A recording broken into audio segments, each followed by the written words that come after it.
What's up, Internet? In today's video, we're going over the disassembly and maintenance of the MRS regulator. Alright, to start disassembly, we're going to use a 3/32 Allen wrench and remove the 4 screws around the body of the regulator.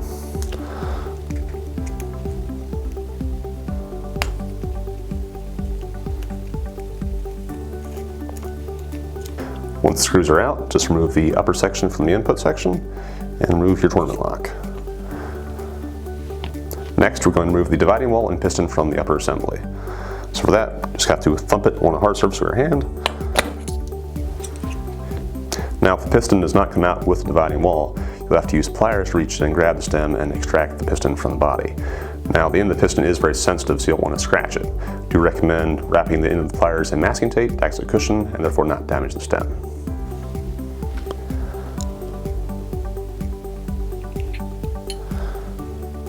And there's your piston. And that's as far as you need to go for basic maintenance. Now we just have to clean the components, re-grease them, and reassemble. So for the piston, first we're going to remove the O-ring. That's done just by pushing it to the side and rolling it out of its groove, like that. Just going to take a clean cloth that won't leave lint behind and wipe down the exterior of the piston. Make sure you get in the groove, clean that out. And now take your O-ring and wipe it off as well. Once that's done, I'm just going to reinstall the O-rings. Just pop into the groove on one side and roll it around, like that. For the dividing wall, there are 2 O-rings. One's on the outside in the counter bore. Just lift that out. And there's also another one in the inner bore inside the dividing wall itself. So for that, I do recommend an O-ring pick, because otherwise it's going to be really hard to get it out. So again, just slide it next to the O-ring and pop it out with its groove.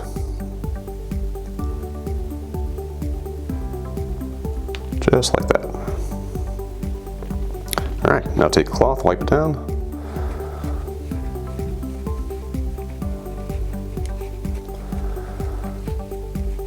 There we go. Wipe off our O-rings.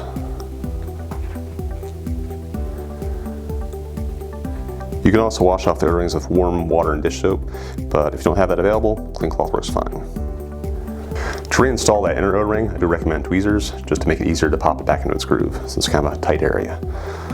So we're going to take our tweezers and our O-ring, just tuck it in. Once you get it popped into the groove on one side, just kind of work it around the rest of the way. It should fall into place. And there we go. The O-ring just sits back on the counter bore, and dividing wall is all done. For the input section, all we're cleaning is the base seal. The base seal is what the tip of the piston seals against, so if there's any kind of dirt there, it can actually compromise the seal and it won't regulate properly. So it's important that that is cleaned. So what we're going to do is just carefully wipe the surface of the base seal, remove anything that's there, and make sure there's no scratches left behind. Just carefully wipe it off. Then just get the light right so you can see the surface and make sure there's no scratches going across it. You will see an indent from the piston, so it'll be a round circle, but as long as there's no scratches going across it, you're fine. Alright, so the last thing is the upper. For that, we're just cleaning out the inner bore, removing all the old grease that's in there. Just take a clean cloth, poke it down in there, and clean it out. Alright, we're all cleaned up, ready to apply some new grease and reassemble the system. For lubrication, we always recommend Tech T gunsalve grease. This is specially engineered for HPA systems, so unlike silicone oil or gear grease, it'll actually stay on the system during firing. All we're actually greasing is the piston itself. So for that, you're greasing the O-ring around the piston head, as well as the stem on the piston. So I do recommend greasing the head first so you can hang onto the stem, not get greasy. Just gonna apply a thin yet noticeable amount of grease to the O-ring. Alright, then carefully hold from the side. And we're just going to grease the stem. You're basically going to do the whole length of the stem. Again, just another thin yet noticeable layer of grease there.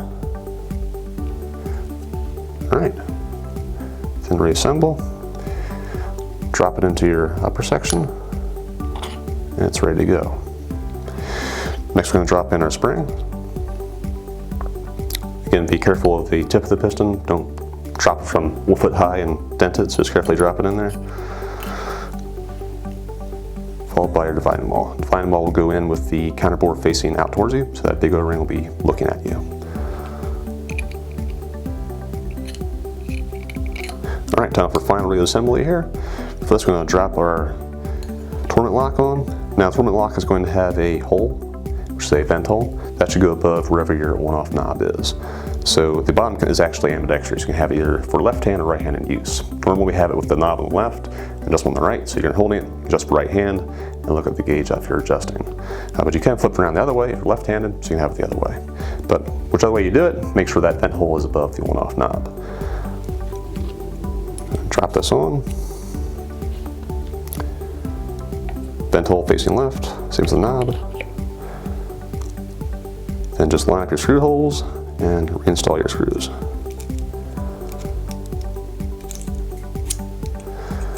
All right, regulators all back together, you're ready to go. Now we're going to do a more advanced version of this assembly and show you the internal components of the input section. First, we're going to remove the base seal assembly. So for this, take your Allen wrench, and we're going to crank the adjustment screw all the way in, so clockwise all the way. And that's going to lift the base seal against the very surface of the input section. Once it's up there, we're actually going to remove the adjustment screw completely. So back it all the way out counterclockwise, so it comes out.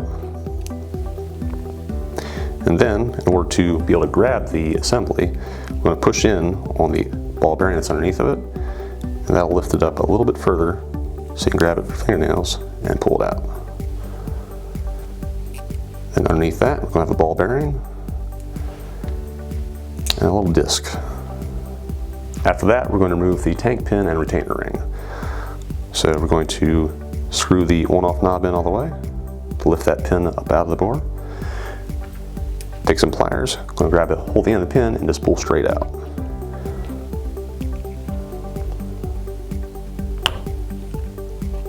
All right, there's your tank pin and retaining ring.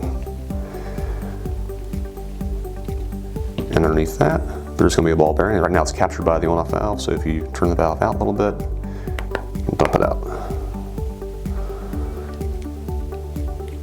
And then you can just remove the on-off valve all the way.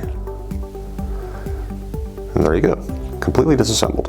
Taking a closer look at the base seal assembly, you're going to have one exterior O-ring. So to remove that, again, just pinch at the side, you can roll it over the top.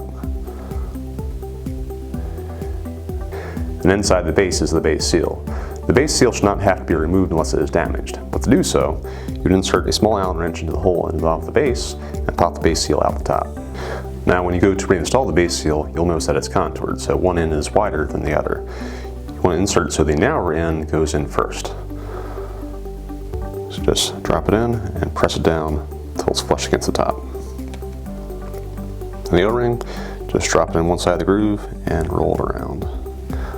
And drop it in place, like that. For the tank pin assembly, there's going to be one small O-ring on the outside of the tank pin itself. So to remove that, an O-ring pick tool comes in handy. Again, just slide in next to the O-ring and pop it out of the groove. Alright. And to reinstall it, just slide over the tip and drop it back down to the groove. Then for the retaining ring, you've got one exterior O-ring. So again, O-ring pick tool, slide it next to it, and pop it out.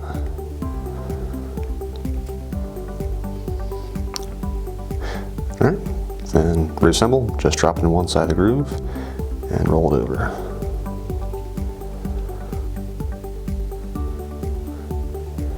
Alright, that covers all the internal components. Now time to reassemble them. We're going to start by reassembling the tank pin assembly. You're going to take your retaining ring, and you'll notice that on newer ones there's a raised boss, but on older ones there's not. What you're looking for is actually the chamfer on the edge of it. You want to actually insert the pin into the side that has the chamfer.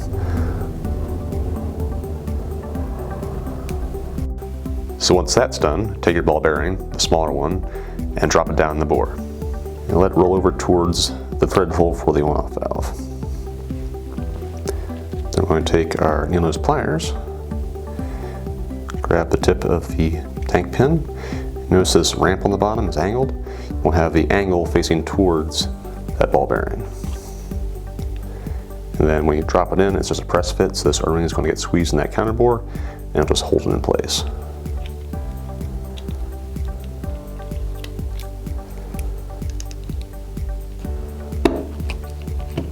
Alright, then make sure everything works correctly. I'm going to reinstall our on-off valve, screw it in all the way, and then if you press down the pin as you back it out, it should lower away.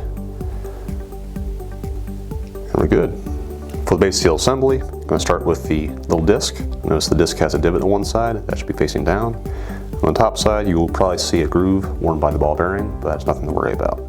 So just drop that in so the divot is down and the groove is facing up. And drop in your ball bearing. And again, kind of roll that ball bearing towards the threaded hole for the adjustment screw. I'm going to take your base seal assembly. Again, that ramp should be facing that ball bearing.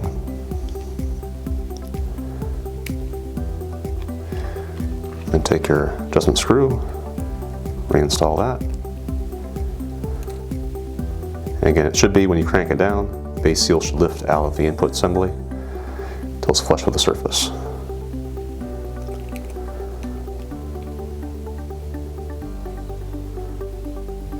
Alright, that covers both the basic and advanced versions of the MRS disassembly and maintenance. Be sure and check out our YouTube channel for more tech videos and tutorials. And as always, if you want to see something in particular, just comment below. See you later.